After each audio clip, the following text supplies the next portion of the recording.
Il possède un crâne massif orné de longues dents perçantes, un corps imposant muni de 2 pattes avant atrophiées et un odorat particulièrement efficace. Ce sont les Tyrannosaurus rex, véritables prédateurs des temps anciens, qui fascinent voire émerveillent le commun des mortels.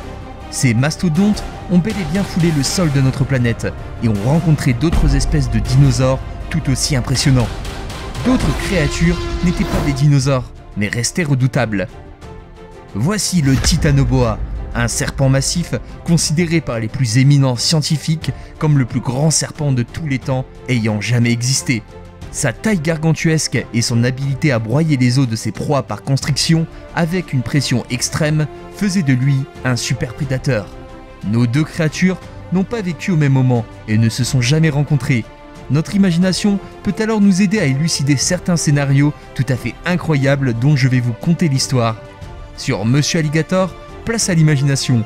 Voici les questions que nous allons nous poser à propos du Tyrannosaurus rex et du Titanoboa. Faisons part d'inventivité et demandons-nous, et si le Tyrannosaurus rex avait vécu au même moment que le Titanoboa, qui aurait été le plus monstrueux?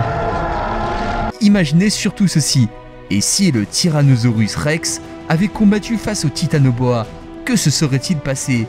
Qui aurait gagné? Avant de décrire un tel scénario, commençons par décrire les attributs de ces splendides créatures. N'oubliez pas de vous abonner, d'activer la cloche et de défoncer le bouton like pour encore plus de découvertes terrifiantes et amusantes sur Monsieur Alligator. Je tenais aussi à vous remercier pour tous vos commentaires les amis, ça me touche vraiment beaucoup et ça me donne vraiment envie de continuer à faire des vidéos. Nous sommes durant la période du Crétacé supérieur, il y a 85 à 65 millions d'années. C'est durant cette période que vivait une espèce de dinosaure connu sous le nom de Tyrannosaurus rex. L'étymologie de ce nom lui accorde une signification grandiose, roi des lézards tyrans. Ce monarque tyrannique avait une silhouette imposante du fait de ses mensurations impressionnantes. Sa tête mesurait environ 1,40 m et sa forme évasée en arrière ainsi que son museau fin en avant lui permettaient d'obtenir une bonne vision stéréoscopique. Son crâne massif était doté de multiples dents, au nombre de 58, d'une longueur de plusieurs dizaines de centimètres. C'est grâce à sa mâchoire surpuissante qu'il pouvait déchirer la chair et broyer les os.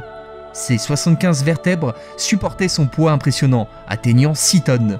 Le T-Rex mesurait 4 mètres de haut pour 13 mètres de long. De même, le Tyrannosaurus rex possédait 2 bras minuscules en comparaison à la taille de son corps, qui mesurait environ 70 cm de longueur. Certains scientifiques avancent l'idée que ces bras permettaient au T-Rex d'entailler ses proies.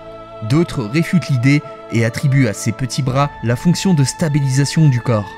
Quoi qu'il en soit, nous savons que les attributs qui faisaient du T-Rex un terrible prédateur correspondent à l'efficacité de sa mâchoire dévastatrice.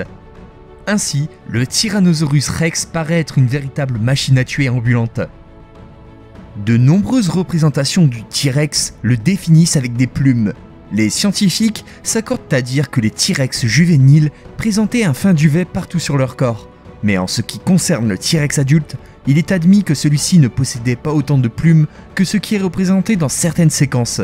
Cependant, il existe effectivement un Tyrannosaurus chinois qui a été découvert récemment et qui possédait des plumes. La présence des plumes serait alors liée au climat dans lequel vivait le T-Rex. Notre grand T-Rex avait d'autres attributs qui faisaient de lui un être redoutable. Par exemple, son odorat était très développé et lui permettait de percevoir la chair en décomposition. Est-ce que le Titanoboa est capable de rivaliser avec un tel adversaire? Je vous emmène dans la période du Paléocène, entre 61 et 58,7 millions d'années. Cette époque fait suite à l'extinction massive du monde des dinosaures, durant laquelle nos Tyrannosaurus ont définitivement disparu. Mesurant jusqu'à 15 mètres de long et pesant environ 1 tonne, le serpent du nom de Titanoboa sévissait dans les marécages. La largeur de son corps atteignait environ 1 mètre. Ses incroyables mensurations faisaient de ce serpent l'un des plus grands ayant vécu sur Terre. Le Titanoboa était plus long que la somme des tailles de 2 girafes. Ce sont ses vertèbres immenses qui lui permettaient d'atteindre une telle taille. En comparaison, les vertèbres d'un anaconda apparaissent toutes minuscules à côté. Ce véritable monstre était le roi des prédateurs de son époque, et ce pendant des millions d'années. Sa taille était expliquée par le climat chaud de l'ère paléocène, qui favorisait le gigantisme. Le titanoboa avait l'habitude de chasser en étouffant ses proies. On estime finalement que la pression exercée par ce serpent est équivalent à la pression que votre corps recevrait s'il était soumis au poids d'un pont. Excellent nageur, le titanoboa s'aventurait également sur terre ferme pour dévorer ses proies. En effet, celui-ci pouvait avaler tout cru ses proies d'un seul coup pour les digérer dans son organisme. Mais vu la corpulence du Tyrannosaurus, cette hypothèse semble difficile à envisager. Nous avons donc deux monstres aux tailles incommensurable qui ont des méthodes différentes de combat.